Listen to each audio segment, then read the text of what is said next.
Hola, hoy quiero compartirte sobre mi primer juicio, pero también te voy a compartir desde ahí, desde la experiencia, desde la vivencia, qué es el juicio de amparo, porque mi primer litigio fue en favor de los derechos humanos.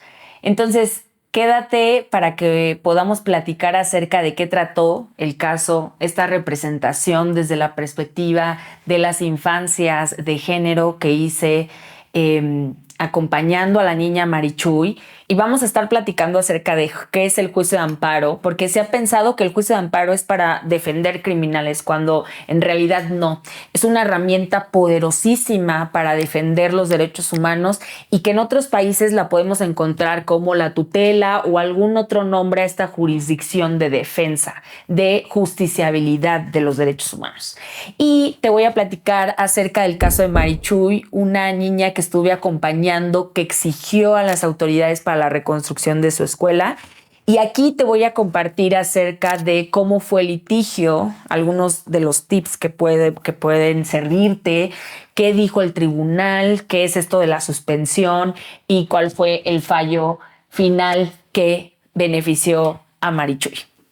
El juicio de amparo es esta herramienta en la cual tú puedes denunciar o puedes argumentar como un medio de defensa constitucional que una autoridad, a través de un acto, de una omisión o que hay una ley que va en contra de tus derechos humanos, ya sea aquellos que se encuentran en la Constitución o en los tratados internacionales de los cuales México forma parte, ¿sí? De ahí lo que hay que identificar es muy bien el derecho. Y hay que reconocer que el amparo se puede presentar para muchísimos casos. Por ejemplo, una detención ilegal de una persona que la detuvieron sin ninguna razón en la calle, no sabemos de su paradero, identificamos a la patrulla que lo hizo, pues allí se puede presentar un amparo. El tema de incomunicaciones, no tienes comunicación con alguna persona, a mí me tocó un caso de una niña que se la llevaron a una casa cuna y eso se podía entender porque como una incomunicación, no sabíamos dónde estaba la menor porque había sido retirada de sus padres sin ninguna justificación legal, y fue ahí donde a través de un amparo es que las autoridades te tienen que decir dónde está la niña. Podemos encontrar también amparos relacionados con algún embargo ilegal, que llegan y te quieren despojar de tus propiedades.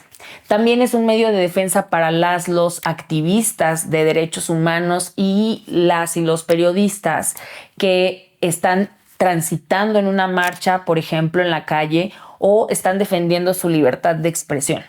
Entonces, este amparo podemos imaginarlo en un montón de hipótesis y solamente hay que identificar si es aplicable al caso.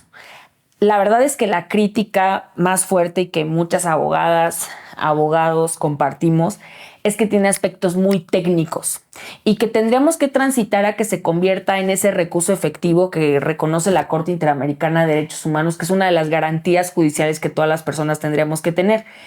Y al no entender de una simple manera o de manera más sencilla de qué trata un amparo y cómo es que se tiene que tramitar, desde ahí mismo no se está garantizando este recurso efectivo.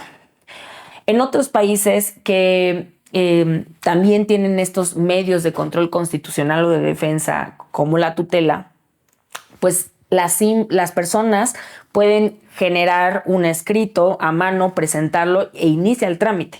La realidad es que la crítica en México es que tienes que sobrepasar o tienes que evitar que te sobresean, que ese es otro concepto técnico que ya lo platicaremos en algún momento. Para poder llevarlo a la práctica y para que conozcas mi experiencia con el juicio de amparo, te voy a platicar acerca de mi primer litigio, que fue acompañando a la niña Marichuy. Este caso fue recién egresada, cuando yo volvía de una visita profesional de CEGIL, un centro que defiende derechos humanos ante el Sistema Interamericano de Derechos Humanos. Y la verdad es que con mucha ilusión yo quería utilizar la herramienta del amparo para defender los derechos de las niñas y los niños. Y fue ahí donde conocí a la mamá de Marichuy y presentamos una demanda de amparo porque la escuela de Marichuy se encontraba en muy malas condiciones. Y esto representaba que en cualquier momento pudiera colapsar la escuela y colocar así en riesgo su integridad y su vida, y también la de sus compañeras, compañeros. Entonces, lo que se hace aquí, que también lo puedes analizar desde la metodología que ya estuvimos hablando del desempaque de los derechos, que lo puedes encontrar en el video pasado, pues hay que identificar cuáles son esos derechos, esos subderechos. En este caso era el derecho a la educación y, como un subderecho, la falta de infraestructura educativa. Escuchamos cuáles eran las necesidades de la escuela con reuniones comunitarias con padres, madres de familia que nos comentaran cuáles eran esos aspectos que querían transformar de su escuela y qué es lo que no estaba haciendo la autoridad. Entonces se elabora el escrito y se pidió, esto se encuentra establecido en la ley de amparo en el caso de la justicia mexicana, algo que se llama la suspensión. La suspensión del acto, en este caso de las omisiones, es para efecto de que se restituya provisionalmente del derecho o de manera anticipada se resuelva respecto a esa violación, siempre que sea materialmente y jurídicamente posible. Y aquí argumentamos diciendo que era materialmente y jurídicamente posible y que claro que era de suma importancia un pronunciamiento que restituyera el derecho de Marichuy porque había un riesgo a la integridad e incluso a la vida. Fue así como una jueza federal, otorgó esta suspensión, resolución y ordenó a las autoridades que reconstruyeran la escuela de Marichuy, imagínense. Y es ahí donde podemos observar cómo es una herramienta poderosísima, porque ante las omisiones de la autoridad, ante el no hacer, que siempre una omisión tiene que tener en correlación un derecho. Si está establecida en la ley que el derecho a la educación abarca que las escuelas cuenten con todo el material, todo el diseño y arquetipo de infraestructura, era evidente que si no contaba esa escuela con esos lineamientos o parámetros mínimos que establecía la ley de infraestructura general, pues era evidente que no estaban cumpliendo y había que hacerlos cumplir. Por eso es bien importante que en los países democráticos existan jueces independientes. ¿Por qué? Porque van a combatir actos de autoridad, porque hay actos arbitrarios, porque la autoridad decide no gastarse el dinero en escuelas, en salud, ¿en qué otro derecho se les ocurre? Pues bueno, entonces de ahí seguimos llevando reuniones con padres, madres, con Marichuy, informándole cómo iba el juicio de amparo. Y algo bien interesante, que un tip que les doy es todos los derechos, en este caso de los derechos económicos, sociales, culturales y ambientales, pero se quedan en DESC, porque el pacto es DESC, no DESCA, pero el pacto DESC, hay un comité de expertas y de expertos que da seguimiento al cumplimiento del pacto, pero también genera observaciones generales, ¿sí? De esas observaciones generales se desprenden, pues, cómo es que se tiene que cumplir el derecho.